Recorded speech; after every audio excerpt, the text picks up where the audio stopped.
Hello, hello, hello. It is Wednesday. Happy hump day. I see some familiar faces trickling in. We will say hi to you as you all come in, but let's just get started. What is going on? You are listening to Tags Live, aka Talk About Gay Sex, the live edition, where you can also watch us on our YouTube channel.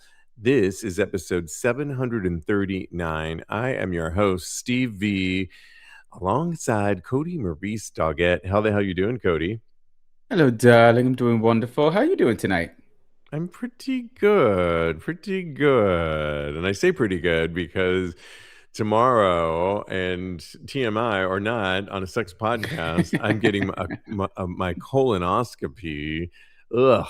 So no cocktails or wine for me tonight. I'm just drinking this That's the fun kind. awful liquid, sodium by something. I don't know what it is even, but it just helps flush everything out. But Nice. Diego says, I'm told, because I will be out of it when I get out of it tomorrow, that I'll be cleaned out and ready to go. You can take full advantage of me because you imagine if, I mean, there'll be nothing in my stomach Yeah, yeah, love it. because all day Okay, a today I've colo just had liquids, and so it's a good way to get taken advantage of if you choose to. a The day colonoscopy after the colonoscopy. I love it. Yeah, I know, but good reminder for everybody to get checked out and for all that good stuff. It's always good to keep abreast of your health. Some other good news that I'm happy about is that it seems as though PV is bouncing back. And I know this from news reports that school is back in session, that also Mm. from many of the people that I know that live there.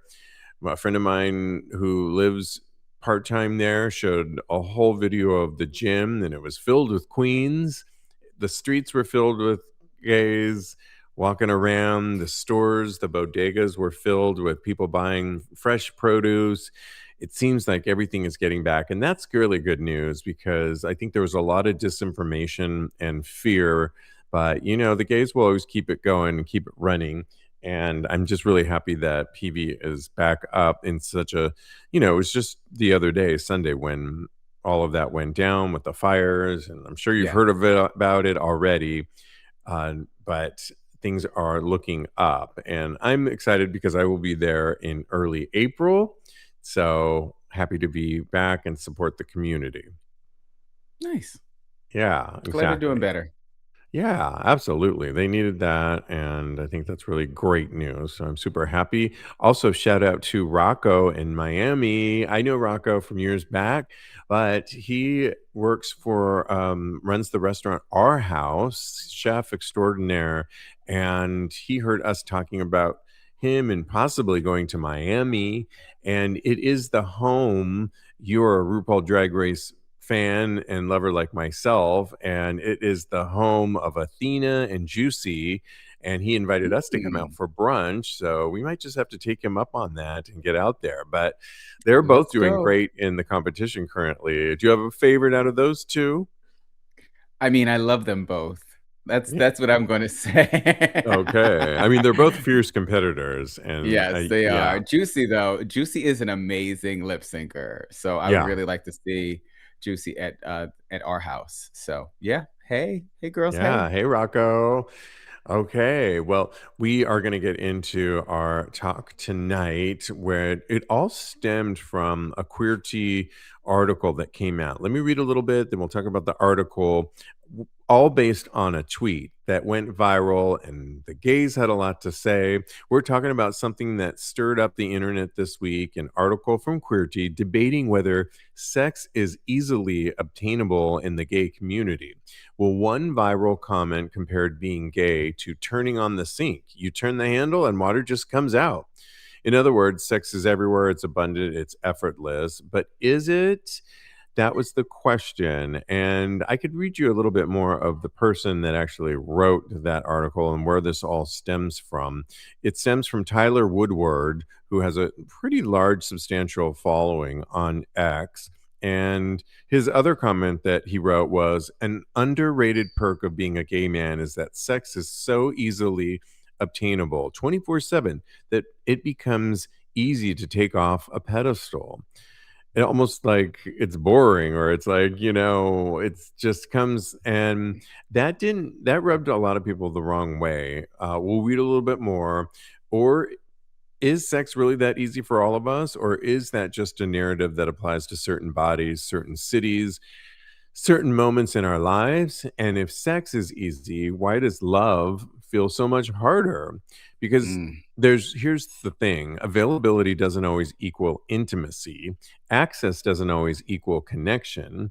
And tonight or today, when you listen, we want to unpack this myth, this privilege, this stereotype, whatever you want to call it, and maybe even this truth.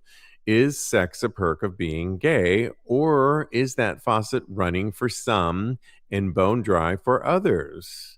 That's a Ooh, really girl. interesting question that Yeah. we bring up. I mean, what do you think about the statement being gay is like turning on the sink and water just comes out? Is sex really that easy, Cody? I can get sex pretty easily. I not every single. It's not 24/7, I would say, but I would say at least, uh, 8-6. I don't know. I don't know. Yeah. Yeah, it's pretty prevalent here. I think for me, I feel like sex is about, and this whole conversation is about proximity to gayness. If you live in East Bumblefuck out there in the sticks, of course it's not going to be as readily available. But we live in New York City. I can go on Grinder, on a Scruff, or on Scruff, and I will be able to see people in my vicinity, loads of guys in my vicinity Hmm. that would be interested in me and that I would be interested in. So I feel like, Okay. yeah, for a lot of people, it is readily available, especially if you live in a metropolitan area. But for some people, it's not as easy. But if they lived in a more populous area, then it might be easier for them. What do you Yeah, I think? think that's one of the things that people were talking about. If you live in some of the major cities, Chicago, San Francisco, New York, LA, and you're in it, you can really find it whether on the apps or just going out to the bars. It's that much easier.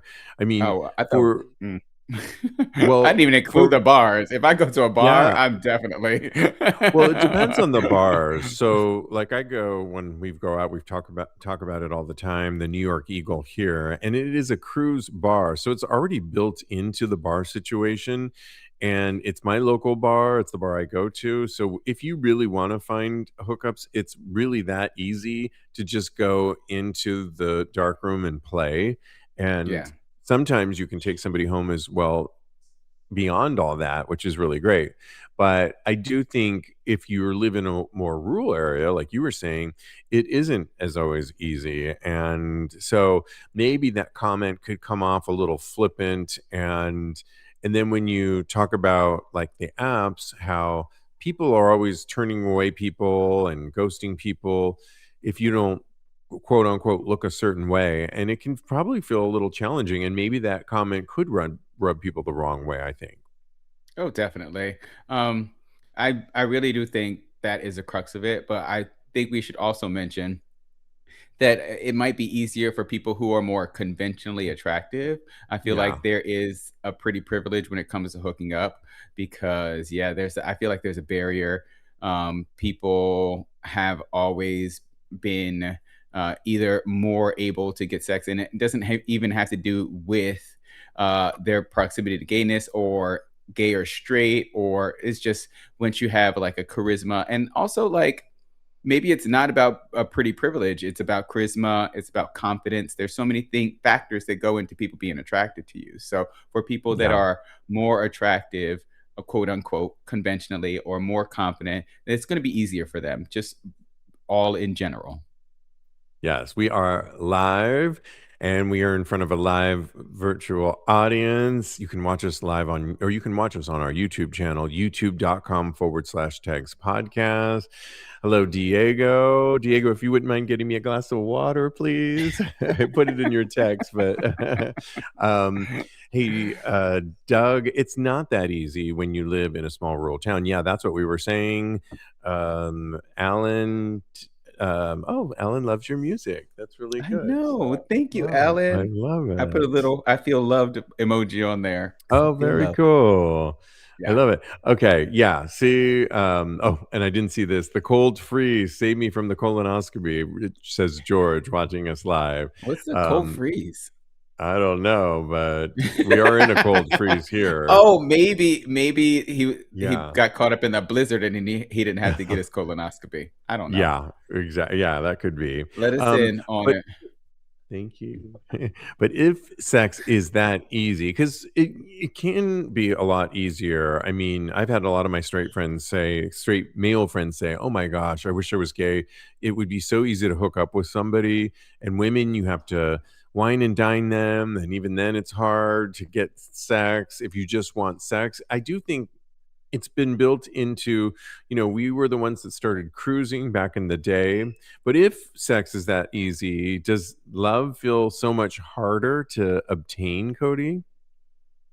Definitely. I mean, uh, if you look at it, I feel like for just 2 people to connect on a basic level, if I Yeah. am gonna be around them for an hour, I was about to say 10 minutes, girl, Uh-huh, don't take right, me see? You're Yeah, gonna be around them for an hour, or that's not a very significant amount of time to be able to get to know somebody or have to deal with them in any, capacity, but the more you have to be around somebody, like say if you're in a relationship and you're with somebody for years on years on years, that means that you have to be more compatible as far as your personalities are concerned. I can go across the street and blow somebody's back out, and that will be make sure my aunt's not in here. right. Blow somebody's back out, and then I don't have to see them ever again. So it's when you have to not endure someone, if you have to be in someone's presence for a long time, then you have to take all of these things into account about your compatibility. So yes, love is a lot harder to find, but it's just because you have to be more invested, you have to be more attuned. There's so much more components that go into a long-standing fruitful relationship. Yeah, absolutely. Let's do a little round table, ask some questions here. When we first Oh. realized sex was more accessible in gay spaces, and for me, I would have to say it was more I was like when I was a go-go dancer back in the day in San Francisco, I realized that backstage there was easier to meet men, easier. I was in Ooh. scantily clad clothes. It was that much easier. But really, I think my first times going to Europe that I just realized there was dark rooms for every bar and not Yeah. just BDSM clubs and bars. It was actually bars that had, you can have a drink. It's like almost that movie that I was mentioning that you can watch for free on Tubi, Paris 559, Oh yeah, Theo and that's right. Hugo. The whole first 20 minutes of the movie is them in a sex club, but the whole first part of the place is the bar where you can get a cocktail and a drink. And I just think that's makes sense in our community. We've had bathhouses. That was the other time early on. I was in college, and my college buddy took me to a local bathhouse in Berkeley, of all places, Steamworks, where the other Steamworks lives, not just Chicago. Ah. And it's moved a couple times. And that was when I realized, oh, sex is really obtainable and around. And of course, at the time, it was also a scare factor too, because condoms and the threat of getting AIDS and HIV was a Mhm. whole looming thing that we've talked about on the show before too. But when did you first realize it was so accessible? Sex? Not until very, very recently, I don't feel like. I feel like I know, right? That's wild. I feel like for me, yes, I wanted to have sex. Yes, I had a healthy sex life, but I don't feel like my goal was to go out and have sex when I would go out. So I didn't really quote unquote look for it, Right. or it wasn't my main focus. So when I got out of my relationship, that was when I was like, I'm going balls to the wall. I was very, I don't know why I was so uh, erotically charged coming out of that relationship. But I'm telling you, if it's cute and it's walking and it takes it takes some dick, I am about it. I will, yeah. I'm very very erotically charged now. So yeah, I realized just maybe like 2 years ago that sex was pretty easy for me to get. It was very I can go on sniffies. I can go to I didn't even, like, loop in bathhouses to the conversation. We have so Yeah. many outlets that we can go to and just have, like, a communal sexual experience. I know somebody that we both know just got back from a bathhouse experience. I'll tell you what about Mm. it offline. But, Okay. "Hey, boo, how you doing?" Yeah, Maybe we can get them exactly. on and so they can talk about it. But yeah, so once you loop all of those factors in, it's something Yeah. that really I feel for a lot of people, unless you're in a rural area, even if without pretty privilege or conventional attraction, I feel like it's a lot easier for gay men to do because you'll always be able to find somebody that's into what you're bringing to the table. Yeah, and it's always the question, did sex when you first realized it you could get it, it was available, did it feel overwhelming or was it empowering? And I think it definitely felt overwhelming for quite a long time. And then Mm. things like for the Eagle, for me, where I really got into the culture and the darkroom experience and my trips over to Europe, where it was just kind of part of usual business, right? People Mhm. didn't treat it like it was odd or any of that, and I think that made me feel empowered, and Oh, I yeah. would make that a part of my evening, and I really enjoyed that, and so that is, something, I think that we as gay men share. If we go back to the original statement, though, that it's really for those that it doesn't really feel or that was just Mhm. could you see it as sort of a flippant comment that that guy was maybe making to put that out there? Oh, definitely. Especially if for those people that are feeling like they have an issue as far as not being found conventionally attractive. I feel like for those people, it could really bite them in a way. They could take it in a way that is not intended to be. I feel like maybe it's not even perception, but I feel like it's really something that could get under the skin of those kinds of people. I do think maybe he didn't think about what he was saying beforehand, but I do understand where they're coming from because it's not readily available to so many people.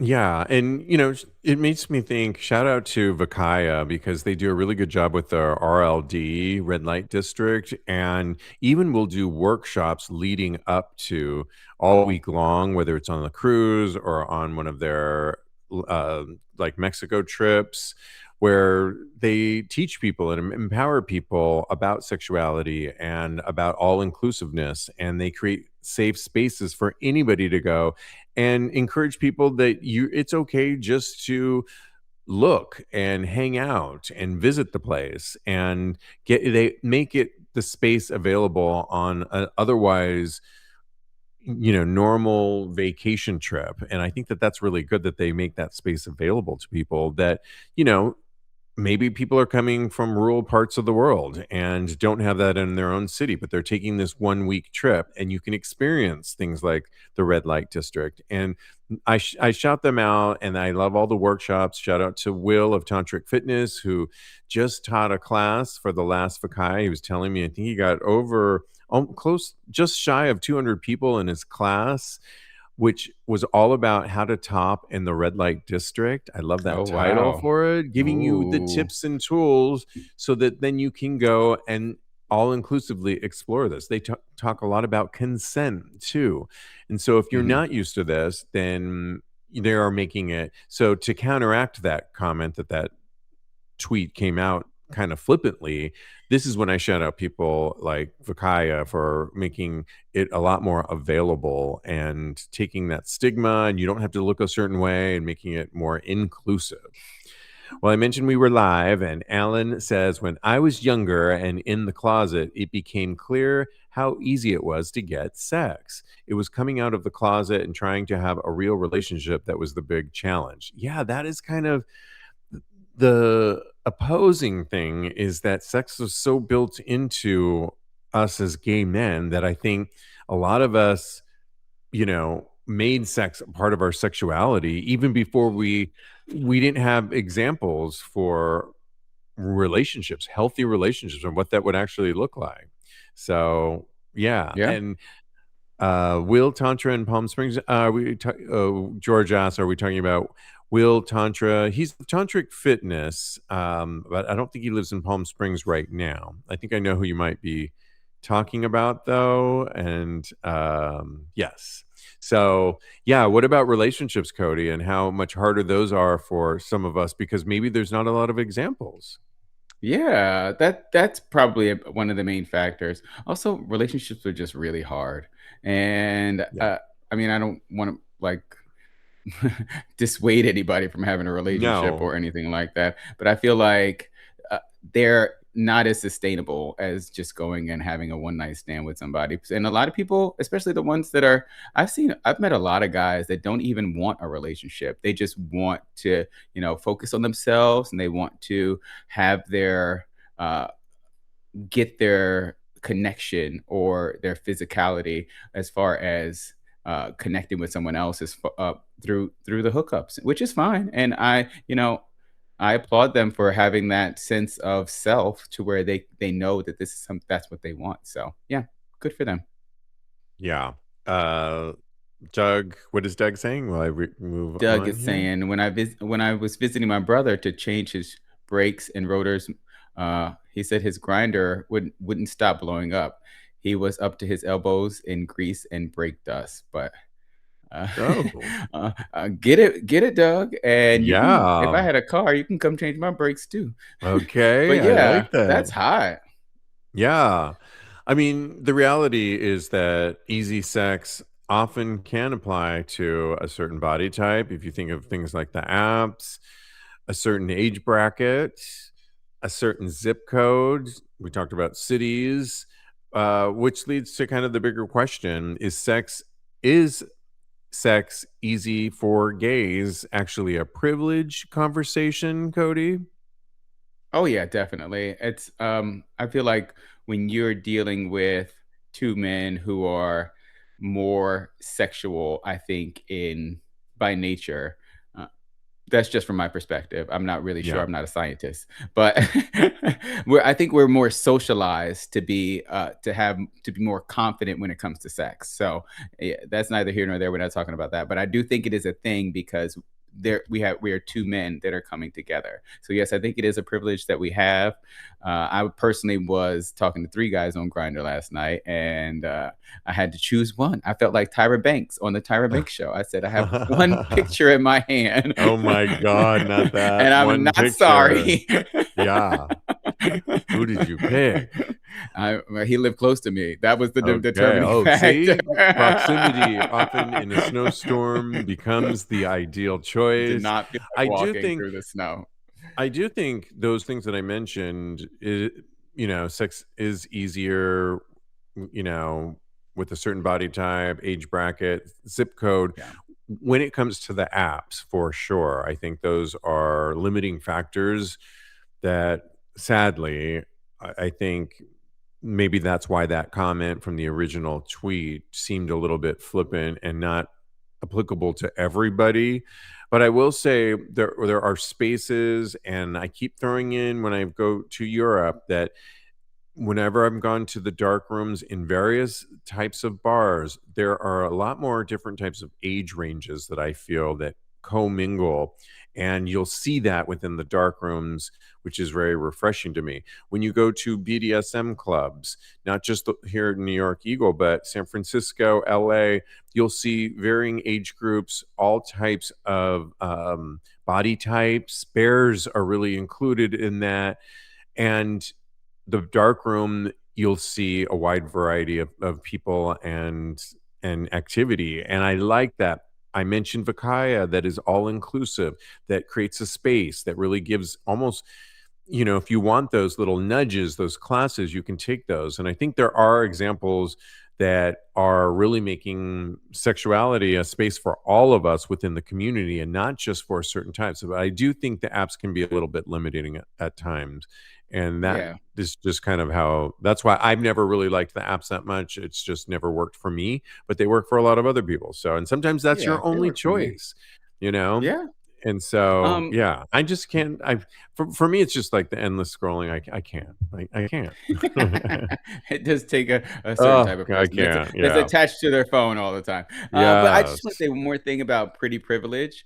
I There are plenty of people out there that I well, first of all, I want to say there I've said this on the show before.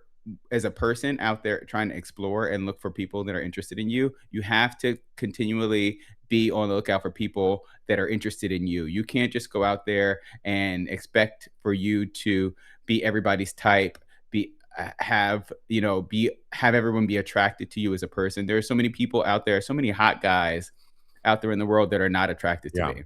But what I do is focus on the hot guys or the ones that I think are hot, that are interested in me, and that is how I have been able to be kind of successful when it comes to hooking up with people. So just make sure you're on the lookout for people that are on the lookout for you. Basically, yeah, Yeah, it boils and down to that. I would end with, like, I've felt like sex was the easy part of it for a while there, but making lasting connections was harder to do, like, when I was actually looking for a relationship, but I Hmm. was able to combine the 2. That's how I met Diego in the BDSM club, and now we're married, right? So, it can happen for Yeah, sure.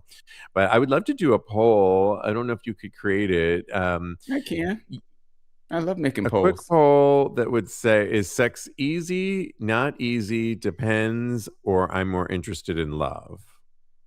Did you see that in our notes, Cody, too, that I put? If you could put a poll question. Oh, I'm so sorry, I missed that one. Oh, I'll just put it in your chat and then maybe you can create it based on that if you wouldn't mind. Got you. Um, those would be the things. Okay. Well, we will put our poll question up shortly. Let me know when that is ready. And I will get reading. It's time to move on. Let's keep this conversation going because I'm really interested in how you feel about that original queerty tweet that went viral that kind of rubbed people the wrong way. But let's keep it going on our tags Patreon community. Go to patreon.com/tags podcast and let's get into hot topics. Well, we had to talk about this because it was the BAFTAs over in across the pond when a disability activist was in the audience and yelled the N word during the BAFTAs ceremony on Sunday that the BBC edited out. They edited out a homophobic slur that was screamed by the same person to Alan Cumming.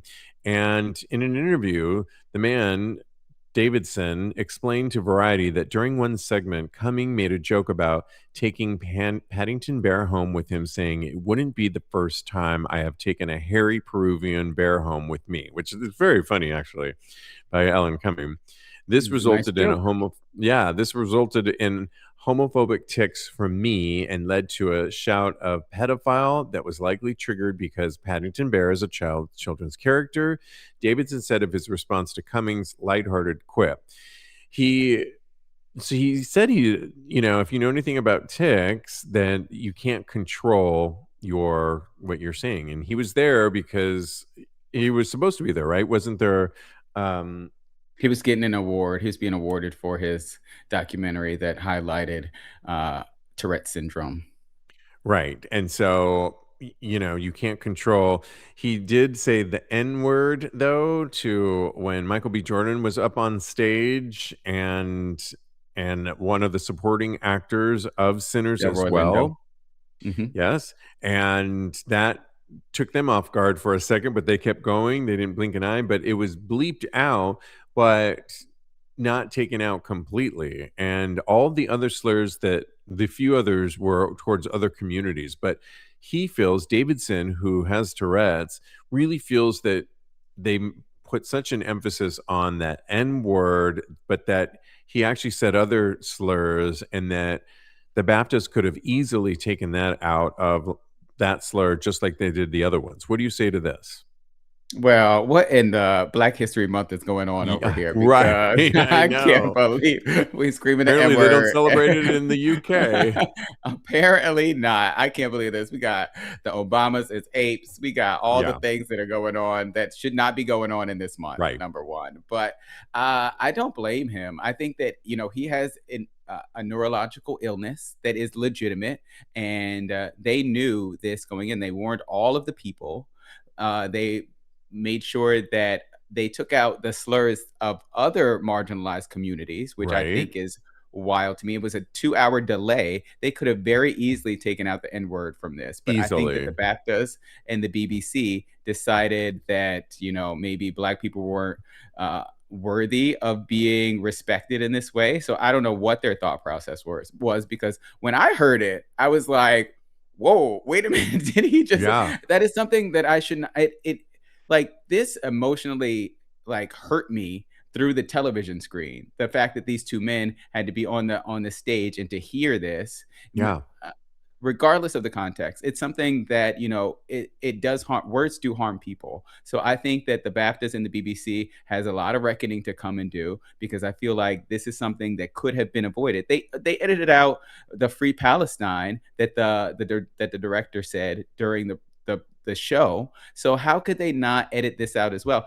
He was going through his ticks the entire time. You see none of that, but you see this. It really makes me question the authenticity and the morals of the BBC and the BAFTAs.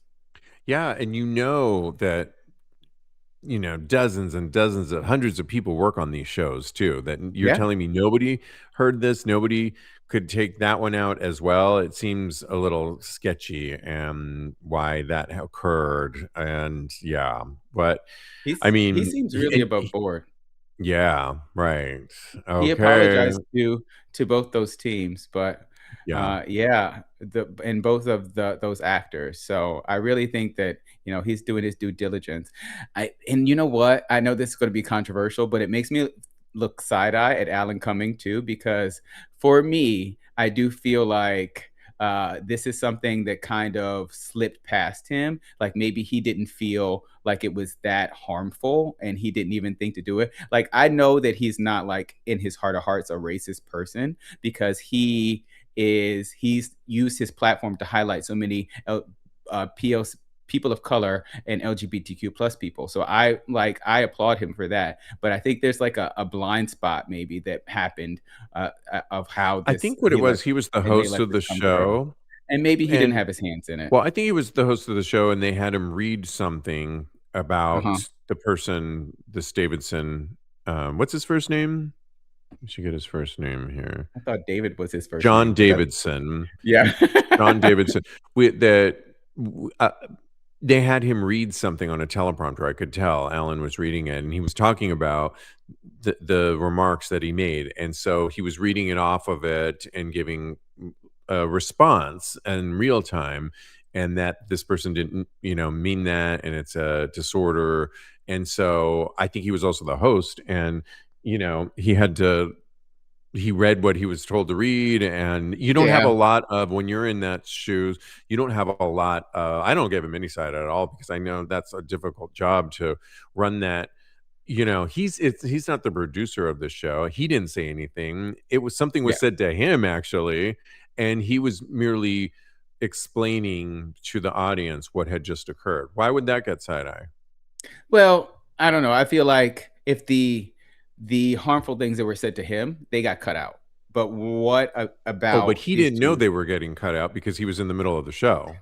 Okay. Do you know what I'm All right. saying? How But you're in the middle of the there show, was you a wouldn't know what's getting he's not a put producer and in. he's not an editor. So that's I'm Yeah. gonna leave it at that. Yeah, Yeah, but and those still. comments he made was in during the show, so that's why I think Mhm. Oh, he made a you know, remark afterwards? he made it during the production that, Mm. he talked for that, John Davidson on, "You may have heard some remarks. This person has Tourette's. Tourette's is a sin I is an illness. They say things that they don't and he was educating the audience, which I thought Yeah. was, yeah, but he was reading it too. Like the producers did tell him to. So they did think to do that. They just didn't take that one out. And I hear what you're saying. So Yes. move on to so let's move on to um, maybe other marginalized communities. When an article came out on the Advocate that says, how can prep use among Black people be improved? Well, the demographic suffers the highest rates of new HIV diagnoses, and it sees some of the lowest use of preventative medicine. Those stats are not really Mm, good. Black patients account for 42% of new HIV diagnoses in the US, despite making up just 13% of the country's population. So, why is PrEP use so low? AIDS VU released findings in 2023 that showed Blacks represented only 14% of PrEP users. That varies somewhat by region. Re- Regionally, Black people made up 48% of new HIV diagnoses in the South, but only 21% of PrEP users in the South. In the Midwest, Black people made up 48% of new HIV diagnoses, but only 12% of PrEP users, the study found. So I just go back to marginalized communities, Kodi, and messaging that just doesn't get out to various communities. And maybe they're not, access to it as well. And yeah. insurance being not available, not everybody, I don't think the messaging is really getting out there. Mister is such a, we've had him on this show. The head of Mister, and it is you can get it for free. But if you look at where Mister is available, it's in West Hollywood at clinics. It's often marketed on certain types of shows for the community, and I think they're doing a great job. But maybe it's not getting to actual Black communities and where Black Yeah. gay people commune, where the messaging is getting lost. Oh, definitely. I think that's the main component of it, that this is not being uh, advertised properly to the Black community. I really feel like this should be an initiative that goes into lower income or the inner city or more urban areas, and especially those communities where people of Black experience they Yeah. where they really are, and it's like grassroots and on the ground, and have people that are explaining it there. Because I feel like another thing that kind of came to my brain as we were discussing this is that a lot of Black people, and this is for me, from my perspective, is just like older Black people in general, they don't really trust doctors. They don't think, because Mm. of the whole Tuskegee thing where they were experimenting on Black people and things of that nature. That's a Black history lesson, so you guys are welcome. Yeah. I'm Black History Month. So Love it. exactly. So I feel like maybe that is a slight component as well, but I feel Yeah. like maybe the grandmas are not out there throwing it around in a circle like the younger people are. But I really feel like the messaging needs to be clear and it needs to be pervasive in the Black community.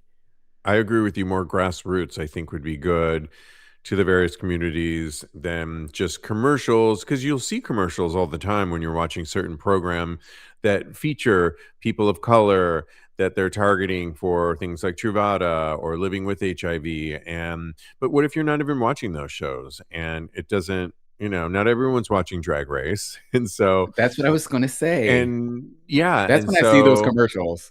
I'm yeah, like, right. "Oh, it's Drag Race. Let me not watch this with Exactly. my mama." Right, but if they're not making it to certain parts of the South or where we were just reading and where, I just think we need to do a better job to change those numbers, because there's no reason in today's age where anybody should be contracting HIV, because we are at a point now where we have for the most part, medication that can prevent it. And Oh, yeah. it's available for free by companies like Mister. And so, Mhm. yeah, Yep. For how much longer? Who knows in this who administration. knows? But for the time being, yeah, exactly.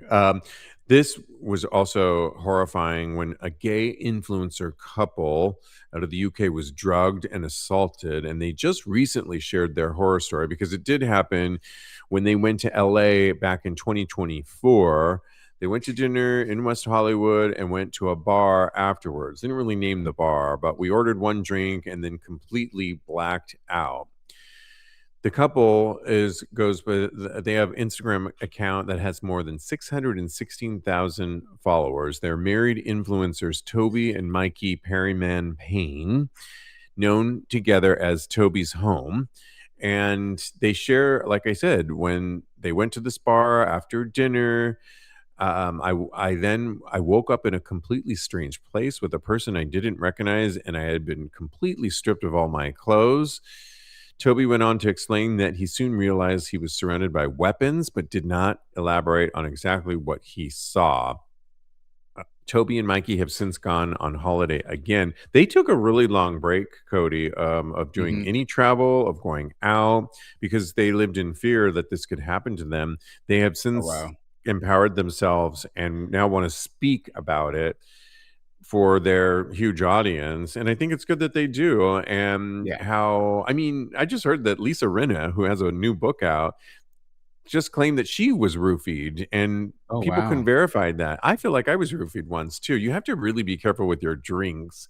And I have a friend, she, shout out to Donna, she teaches self defense. And her and I went out once here in New York. She was visiting, and she said, "Do not just leave your drink out open like Yeah. that. Always put your hand over it. Always keep your eye on it."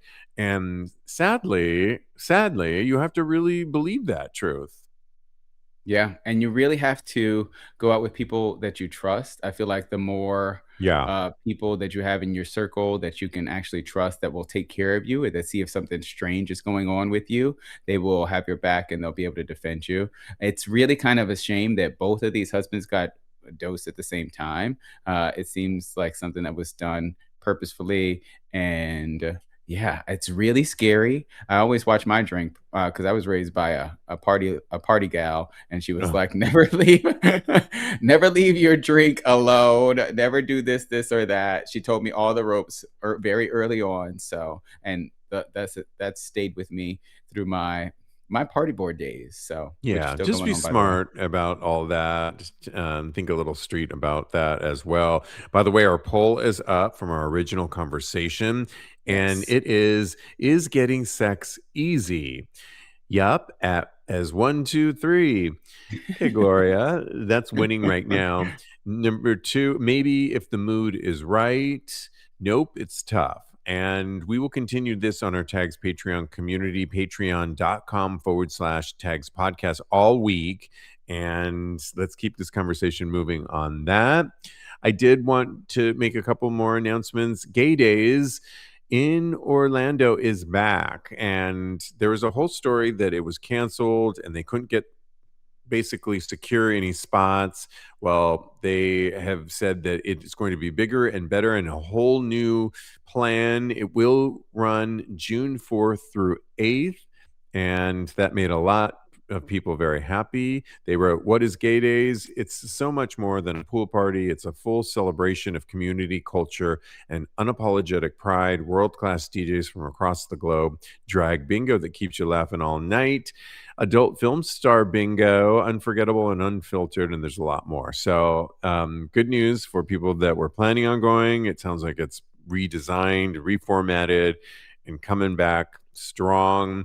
And Nice. if you are a fan of true crime, I highly recommend one that I just saw. It is called the let me get the name of this. Oh my gosh, I just had it. I hate when I do this. It's called Murder in Glitterball City. It is Yes. produced by Fenton Bailey of Drag Race, maybe a little show you might know. Oh, I And the definitely know. documentary dives deep into the he said story of a murder that rattled old Louisville, featuring a gay couple whose tale is as gory as it is fascinating. This is a queer true crime, and it's messy, raw, and unapologetically real. It's a two-parter, Kodi, and I watched it on HBO Max. And Ooh, it's gritty on how they It looks meet. good. Yeah, this isn't giving away too much, but they essentially murder somebody, and it's all about who did it really and who forced somebody to do it, and dives deep into the third, sadly, the one that they murder, and just he was in their basement for 6 months. I mean, Oh my there goodness. I'm not even a yeah, true crime person, and this looks really good. I just watched the trailer, and, but you don't know who did it until I feel like the you very don't know end who to you because also learn a lot about Louisville, Kentucky, about this one particular area that of that's these true.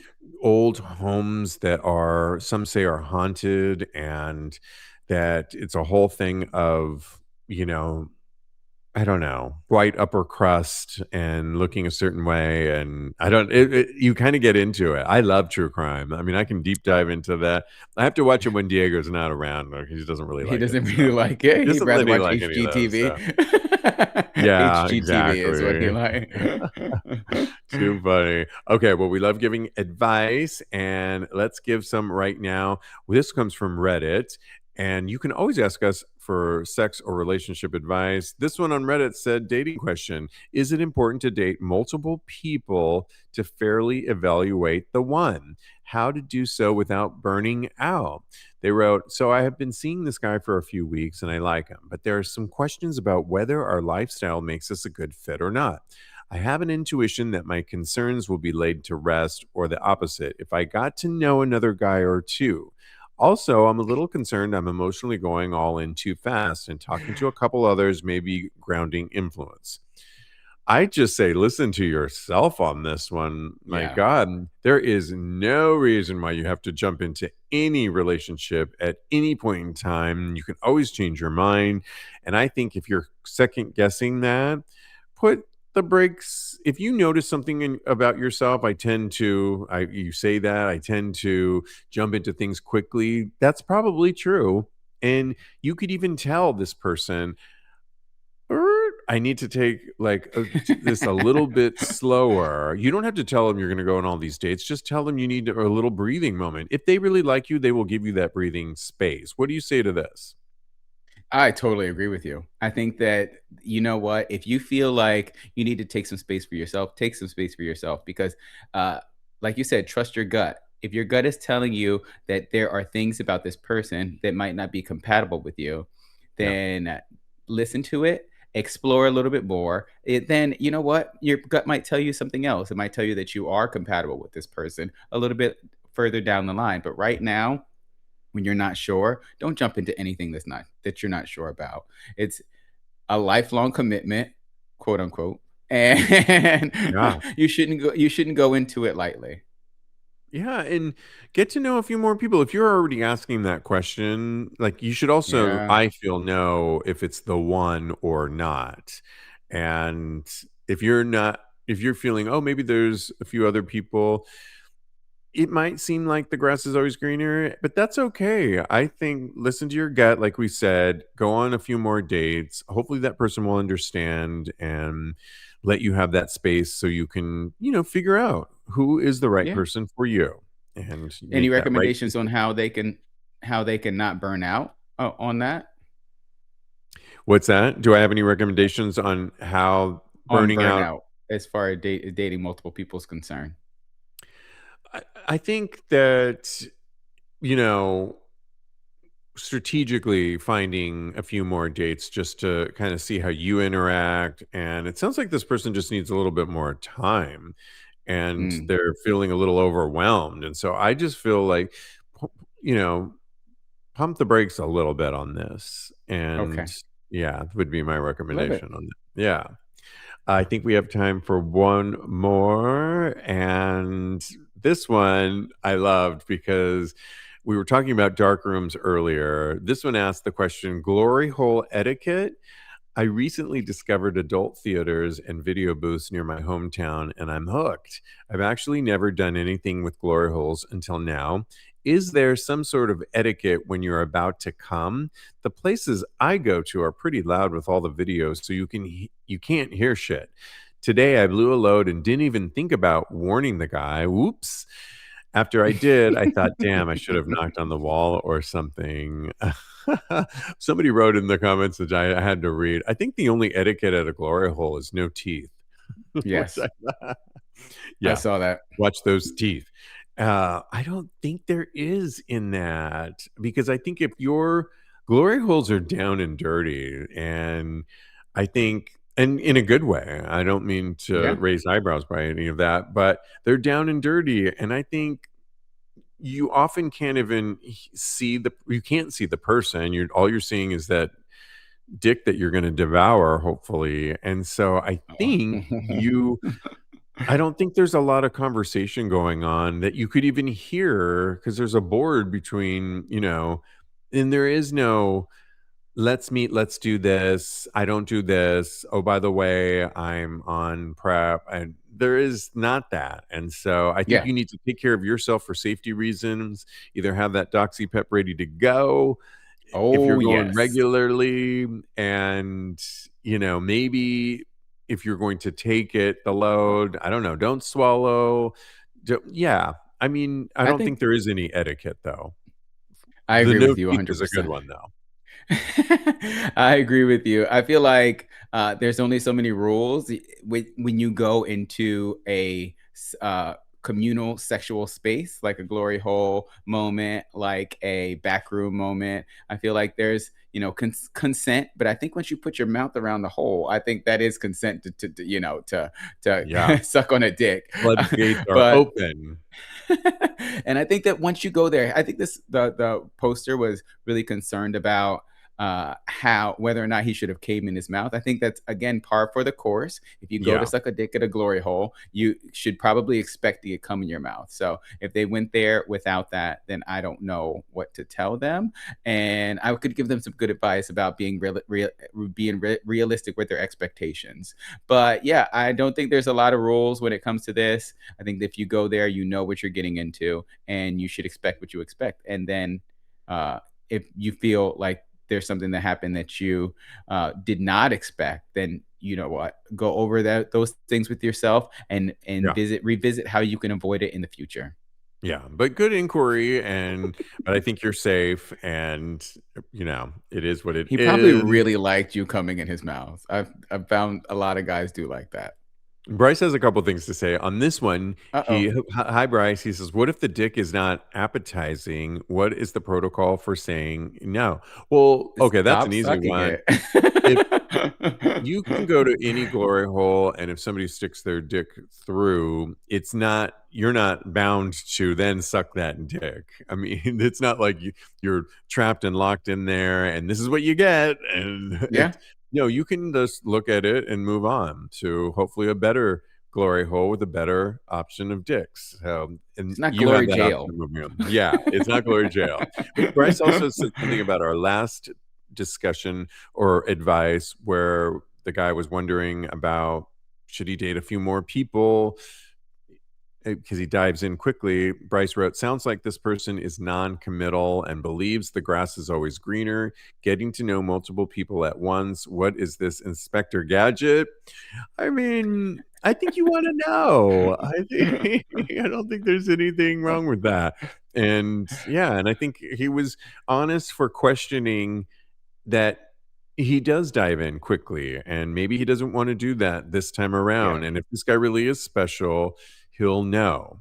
So, Yeah. anyways, it's time for Thirst Trap. It's back, and Straight Up Gay Porn is asking the question. I will post this on tags.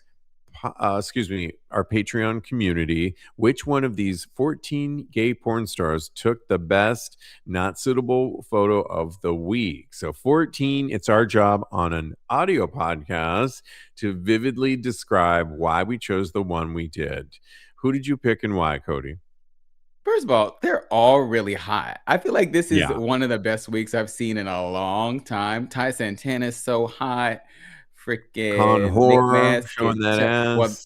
that's who I'm voting for because he's showing that ass. I he mean, yeah. Con Whore is one of my Twitter crushes. He is in this picture completely butt naked. He's on a bed.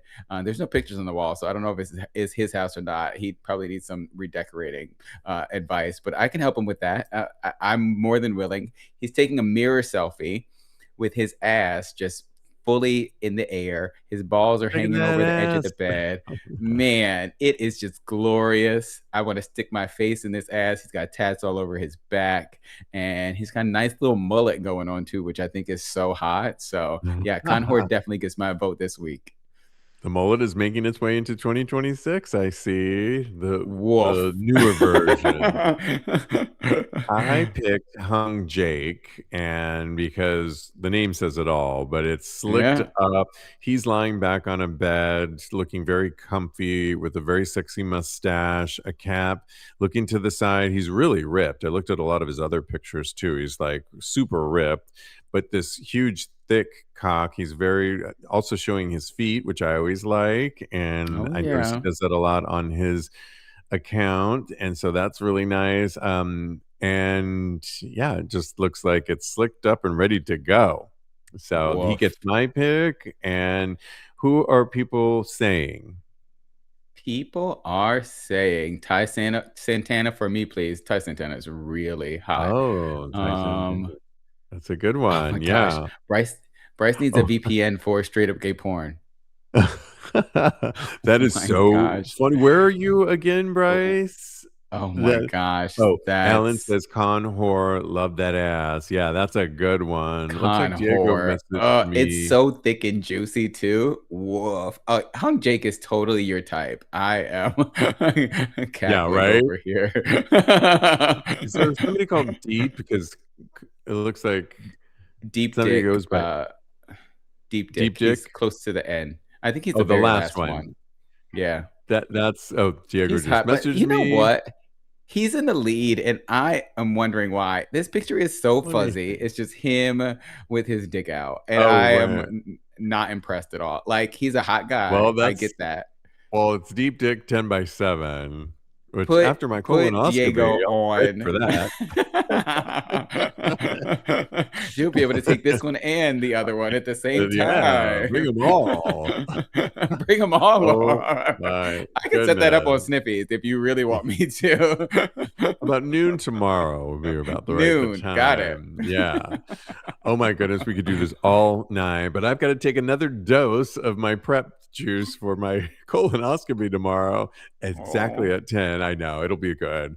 Get your yeah. health checked. It's always important. You can always follow my co-host Kodi on the gram and on Blue Sky at Mr. Maurice. Follow me on the gram. I am underscore Steve V. Don't forget to head over to our Patreon community, our tags Patreon community, where you can grab a free account or you can grab a paid account. And we really appreciate your supporting our show. Go to patreon.com/tags podcast. The conversation continues over there all week long. You can take the poll, you can watch us, you get the link. So head over to there. And thanks, live virtual audience. Appreciate it, Alan. And in the meantime, continue having hot Hot gay gay sex, sex. everybody. Lovely.